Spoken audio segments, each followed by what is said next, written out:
How to Beat a Fighter Merab Devolish Willie edition. Since he's got a fight coming up this weekend, I figured let's lay out a little game plan on how you could beat Merab. Very strong wrestling game and a super cardio game. Seriously, I don't think this guy's human.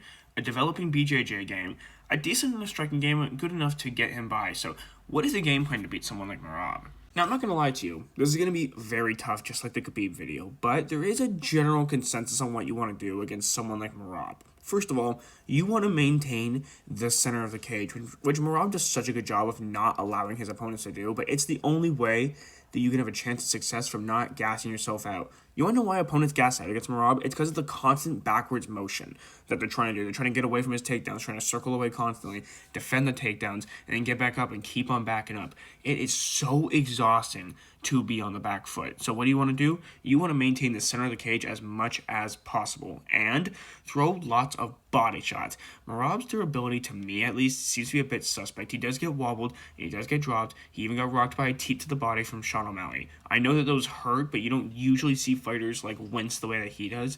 I don't know if it's because of where it landed. I don't know the reason why he winced like that, but it is something to consider that his durability might be a bit suspect. Here's the thing, you don't want to get overly aggressive, but at the same time, you don't want to sit back and play Counter-Strike or let Merab come to you. You do not want to let him set the pace. Instead, what you want to do is you want to be constantly firing out stuff. In order to beat Merab, you have to have elite level cardio, which I think that kind of goes without saying, but you need to have pretty good output. You need to dictate the pace of the fight and not allow Merab to dictate the pace of the fight, because that's when you're going to drown.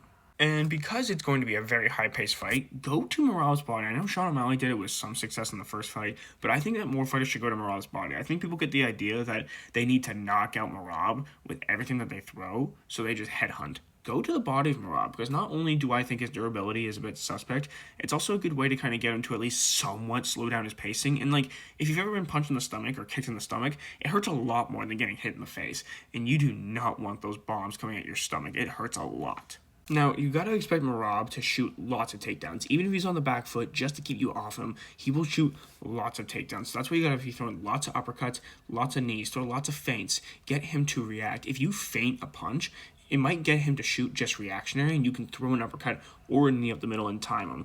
And I'm not going to lie, the best chance of beating Merab is to knock him out, right? That's your best shot at beating him or submitting him. Basically, just finishing him is your best chance of winning. However, I'm trying to be more realistic, where if you're going to go 5 rounds with him, the best way to do it is to forward pressure, feints, uppercuts and knees.